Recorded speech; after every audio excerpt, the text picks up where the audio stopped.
In this final video on human development, we will focus on the theory of psychosocial development developed by Erik Erikson.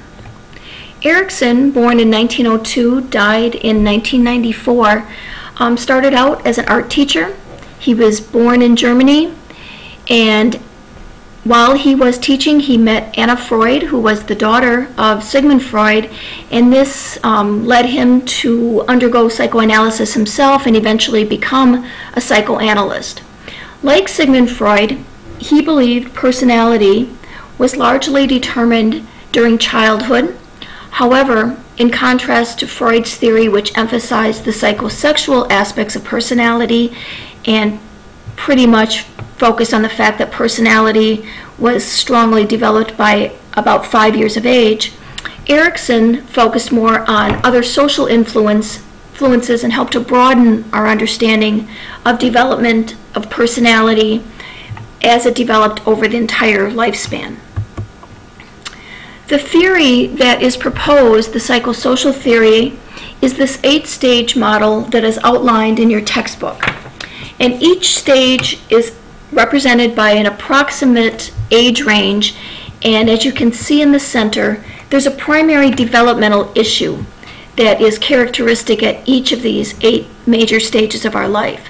So for example, from 0 to 1, from birth to 1 year of age, Erikson referred to this as the stage of development of trust versus mistrust. And he would argue that if basic needs, particularly from the mother and the quality of mothering, parenting, and the quality of maternal relationship the child has with that mother, that would determine whether or not the child left this first year of life with a basic sense of trust and what previously we may refer to as kind of secure attachment, or in the absence of that quality maternal relationship and mothering, parenting, the child may leave this first stage of life with a basic sense of mistrust. And because it is a stage theory, there is this expectation that what happens in early stages often will follow us into later stages. So the second stage of development is from 1 to 3, so the so-called toddler years, when the emphasis is on developing a sense of autonomy or independence, and a lot of emphasis is placed on toilet training, and this is the first real opportunity for children to kind of gain some independence during their lives, and so a lot of emphasis in this stage is focused on toilet training and how successful and the types of issues that may arise when children are going through that very important kind of part of their development.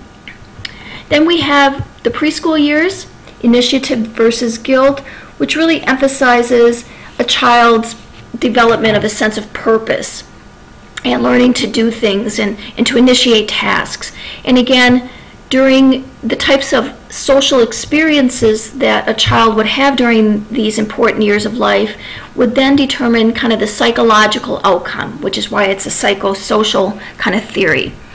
So the child would leave this stage with a basic sense of purpose and kind of appreciation for doing things, or a sense of guilt for trying to, kind of break away and maybe not being very successful, or maybe going against the mother if the mother is kind of fighting to let her child go and do things on their own at this stage.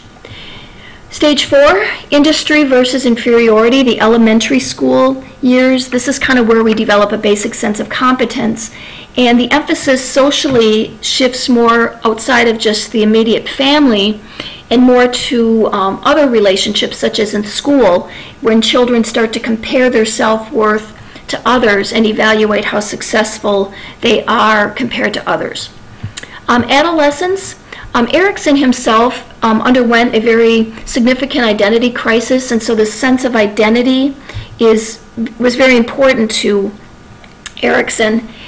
He was a Jewish, his mother was half Jewish, or he was half Jewish, I believe. His mother was Jewish, and however, he looked very Nordic. He was very blonde, he was tall, he had blue eyes, and so he really had a hard time kind of figuring out where he fit in socially and culturally, especially during the era in which he was being raised and the time in which he was living and doing his work.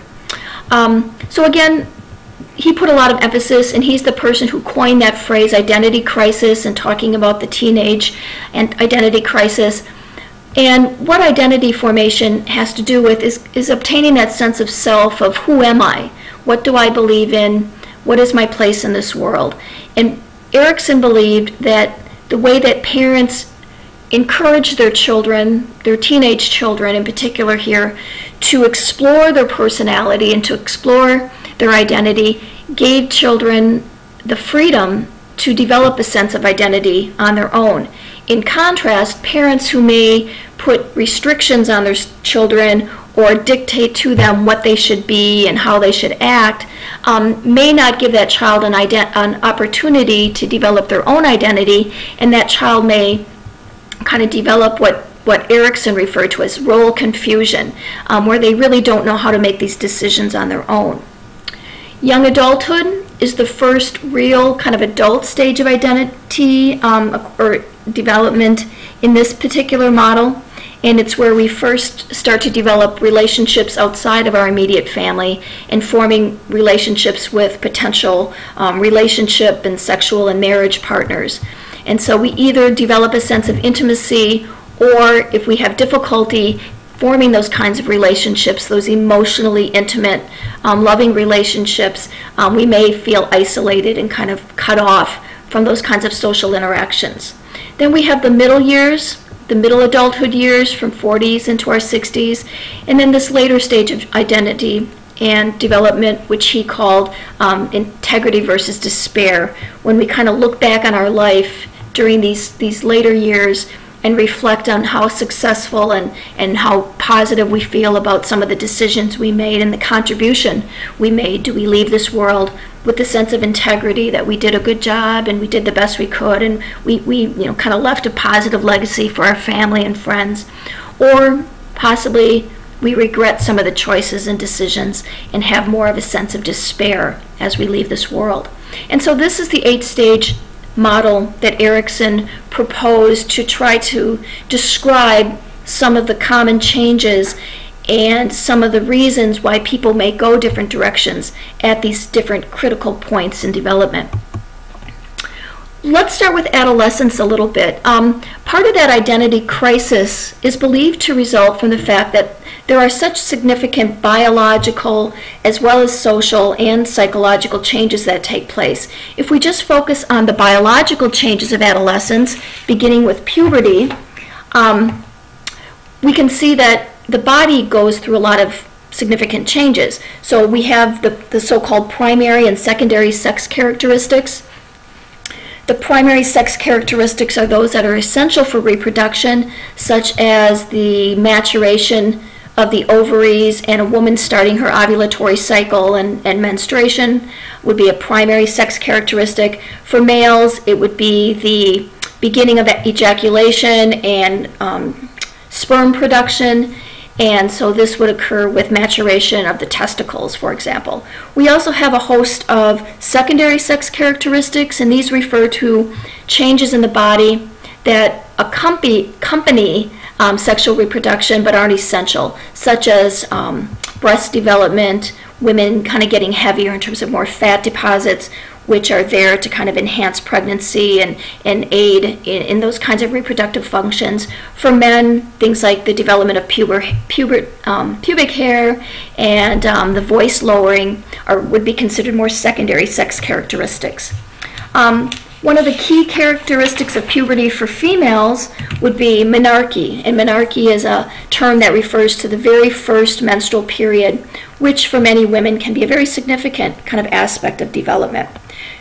In addition to the biological changes of adolescence, cognitively, children are leaving that concrete operational stage and are developing more sophisticated, abstract, formal reasoning skills as proposed by Piaget. So their thinking gets to be more sophisticated, and they start asking more interesting questions, which starts to then also contribute to their growing identity crisis and questions about identity and the world around them. And then also socially, as children have more freedoms, and so suddenly now they have to make decisions for themselves rather than having somebody else telling them what they should be doing. James Marcia came up with an idea that kind of took off from Erikson's idea of the identity crisis of adolescence. And Marcia's model just simply shows that there are 4 possible resolutions of the adolescent identity crisis. Identity achievement is the most positive. It means that the young person has successfully achieved a sense of identity and generally has done so because they have been allowed to search for their identity on their own, been given choices, and have been able to kind of go through this and work it out on their own, often with the support of their parents. Another kind of positive point is the identity moratorium, which essentially just means that the young person is still actively looking. They're still in that active searching stage, but so long as the young person is making the choices for him or herself, this is still going to be a positive place to be as a young person. The 2 more negative resolutions of the identity crisis that may lead to role confusion and possibly problems at later stages in life would be foreclosure and diffusion. Foreclosure refers to just simply adopting the beliefs of other people without having actively kind of come up and search for those ideas on your own. So when we kind of just adopt the view of parents or community leaders, that can sometimes trigger another identity crisis down the road when we start to reevaluate and reflect back and question maybe some of those early choices that we made that we may not have been totally invested in. Diffusion is a person who hasn't really had an identity crisis. They haven't been trying to search for who they are. They just kind of like are a chameleon. They fall into line with whatever their friends are doing or other people, and they really haven't gone through that work and the energy of trying to answer these questions on their own. I'll just make a quick connection back to our earlier discussion of infant attachment and the attachment styles developed by Ainsworth. You may recall that Ainsworth talked about secure and insecurely attached babies. Well, developmental theory would suggest too that how we are attached as infants may have some influence in how we attach during the intimacy and the young adulthood years when we are forming these relationships with potential partners. So attachment theory is this theory that kind of incorporates those ideas into trying to explain adult love relationships. The 3 primary adult relationship styles would be the secure attachment, just like the secure infant. These are adults who generally don't have problems getting close to others. And their love relationships generally can be described as trusting, supportive, friendly, happy, and research has kind of looked at this this attachment style.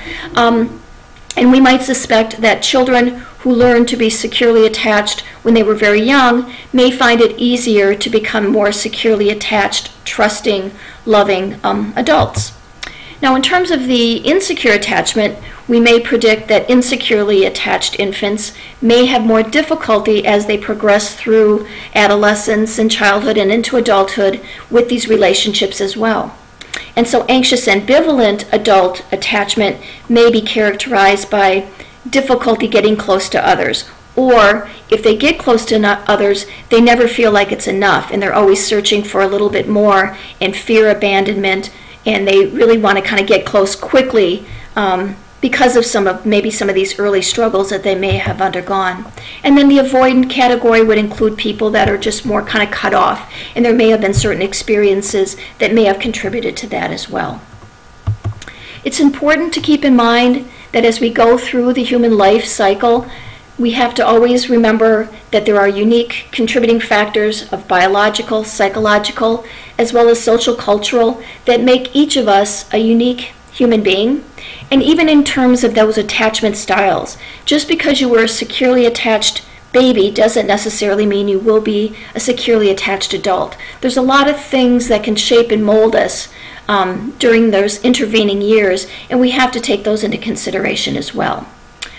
I hope that this has been a somewhat helpful kind of look at some of these developmental concepts. This is one of the largest areas in psychology, and we've just scratched the surface, but maybe it's motivated you to learn a little bit more.